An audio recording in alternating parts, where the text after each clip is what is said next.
रोम के अंदर उस टाइम ग्लैडिएटर होते थे और ये इनकी सच्चाई है।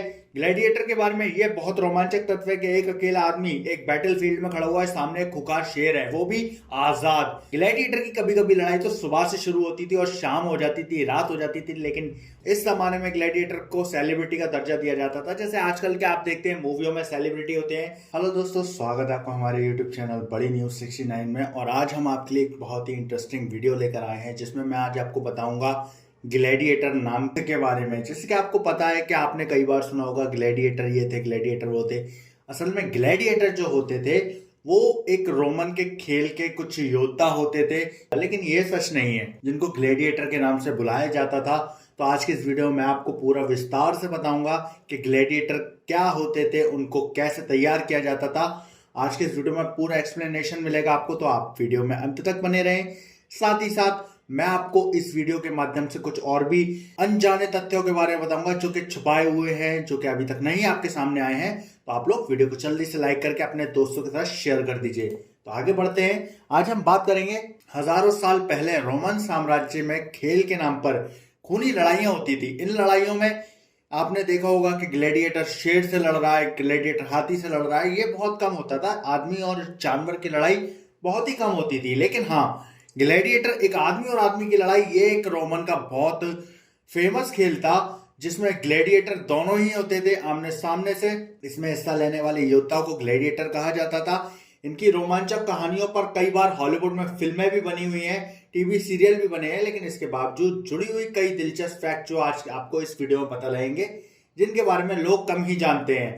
हम आपको रोमन एम्पायर के इन बेहद ताकतवर और साहसी योद्धा खिलाड़ियों के बारे में बता रहे हैं। तो आप लोग जल्दी से इस वीडियो को लाइक करके अपने दोस्तों के साथ शेयर कर दीजिए। तो ग्लैडिएटर जो होते थे, हर लड़ाई में हारने वाले की मौत नहीं होती थी। ग्लैडिएटर की लड़ाइयों के बारे में आम धारणा है कि इनमें जब तक लड़ते लड़ते एक ग्लैडिएटर मर नहीं जाता था, तब तक दूसरे को जीतना घोषित नहीं करते थे। वो विजेता तभी घोषित होगा जब पहला मर जाएगा, लेकिन ये सच नहीं है। ग्लैडिएटर में भी जब दो ग्लैडिएटर लड़ते थे तो उसमें एक अगर थक गया है या कमजोर पड़ रहा है तो वो अपनी हार एक्सेप्ट कर सकता था, अपनी हार को वो घोषित कर सकता था कि मैं हार चुका हूं, तो सामने वाले को जीता दे दिया जाता था। लेकिन ये पूरा सच नहीं है, मैं आपको बताऊं। दरअसल उस जमाने में ग्लैडिएटर की ट्रेनिंग और उनकी डाइट पर बहुत खर्चा किया जाता था। अगर एक ही लड़ाई में वह मर जाता तो मालिक को बहुत नुकसान होता था, क्योंकि हर ग्लैडिएटर का कोई ना कोई मालिक होता था। बैटल होती थी दो ग्लैडिएटर के बीच में, या फिर ज्यादा भी होते थे, उनकी टीम भी होती थी। इस तरीके से ये बहुत रोमांचक खेल था। लेकिन मैं आपको बता दूं, साइंसदानों के अकॉर्डिंग कब्रों में मिले ग्लैडिएटर के कंकालों को देखने के बाद एक्सपर्ट का कहना है कि इन लड़ाइयों में उन्हें गहरी चोटें लगती थी, जिसके चलते कभी कभी उन्हें मौत भी हो जाती थी। दूसरी तरफ बचने वाले ग्लैडिएटर भले ही हार गए हों, पर वे चोट ठीक होने के बाद दूसरी लड़ाई का हिस्सा बन सकते थे। लेकिन ये सच नहीं है। फिल्मों में जानवरों, खासकर शेर के साथ ग्लैडिएटर की लड़ाई जो जोर शोर से दिखाई है, लेकिन हकीकत में जानवर और इंसान की लड़ाई कभी कभार ही हुई है। वेनाटोरस और बिस्टियरी, इन दो क्लास में ग्लैडिएटर शेर, भालू और कभी हाथियों से लड़ते थे। लेकिन ये हर बार नहीं होता था कि ग्लैडिएटर शेर से लड़ेगा। बहुत सारे ग्लैडिएटर गुलाम होते थे। कई बार जब वह मुकाबले में अच्छा प्रदर्शन करते थे तो मालिक खुश होकर उन्हें लकड़ी की तलवार इनाम में देते थे। वह तलवार सॉर्ड ऑफ फ्रीडम कहलाती थी, आजादी की तलवार। आजाद होने की इच्छा से भी ग्लैडिएटर पूरा दम लगाकर लड़ते। मुकाबले में पहले हर ग्लैडिएटर शपथ लेता था। बहुत सारे ग्लैडिएटर हार जाने पर आत्महत्या भी कर लेते थे।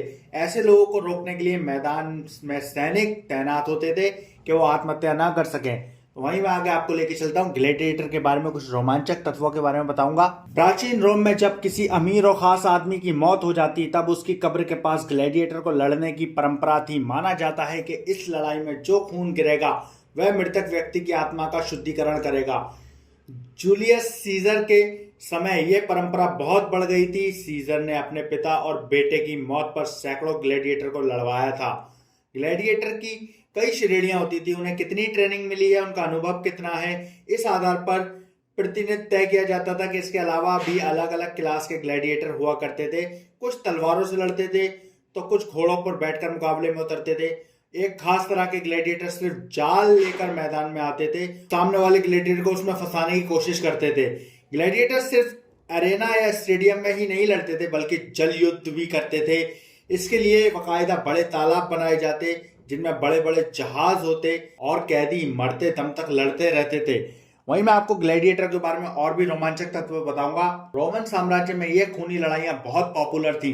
उस दौर में रोम में 164 एरेना थे जहां ग्लैडिएटर के बीच मुकाबले होते थे। प्राचीन पुस्तकों में दर्ज है कि एक ही मुकाबले में एरेना लोगों के बोझ से ढह गया था और हजारों लोग मारे गए थे। वहीं आपको बता दें, जैसे कि आज के जमाने में खिलाड़ियों की डाइट पर बहुत ध्यान दिया जाता है, वैसे ही रोमन ग्लैडिएटर की भी ट्रीट इसी तरीके से किया जाता था। उनके खान पान पर नजर रखना, उनको अच्छा आहार, न्यूट्रिशन एक्सपर्ट होते थे जो उनके इलाज के लिए डॉक्टर्स की फौज होती थी। ग्लैडिएटर में महिलाएं भी होती थी, कई बार एम्पायर और योद्धा के रूप में मैदान में उतरते थे। इस जमाने में ग्लैडिएटर को सेलिब्रिटी का दर्जा दिया जाता था। जैसे आजकल के आप देखते हैं मूवियों में सेलिब्रिटी होते हैं, रोम के अंदर उस टाइम ग्लैडिएटर होते थे और ये इनकी सच्चाई है जिसके बारे में मैं आपको आगे और बताने वाला हूं। तो जो ग्लैडिएटर होते थे वो सिर्फ और सिर्फ युद्ध करते थे लोगों के एंटरटेनमेंट के लिए, क्योंकि उस टाइम पे मूवीज नहीं होती थी और ग्लैडिएटर अपनी जान तक दे देते थे लोगों को एंटरटेनमेंट देने के लिए। उनको एंटरटेन करने के लिए वो लोग अपनी जान तक की बाजी लगा देते थे। और ग्लैडिएटर की लड़ाई ऐसे नहीं होती थी कि 10 मिनट चली, 20 मिनट चली या 1 घंटे चली। ग्लैडिएटर की कभी कभी लड़ाई तो सुबह से शुरू होती थी और शाम हो जाती थी, रात हो जाती थी, लेकिन उनकी लड़ाई लगातार चलती रहती थी क्योंकि सामने वाला ग्लैडिएटर कौन सा दाव खेलेगा और ये कैसे बचाव करेगा, फिर ये कौन सा दाव खेलेगा, वो सामने वाला कैसे बचाव करेगा। इस तरीके से इन ग्लैडिएटर्स की लड़ाइयां चलती थी और लड़ाइयां काफी लंबे समय तक चलती थी। यहां तक के बताया गया है कि तब तक नहीं रुकती थी जब तक सामने वाला खुद हार को एक्सेप्ट ना कर ले।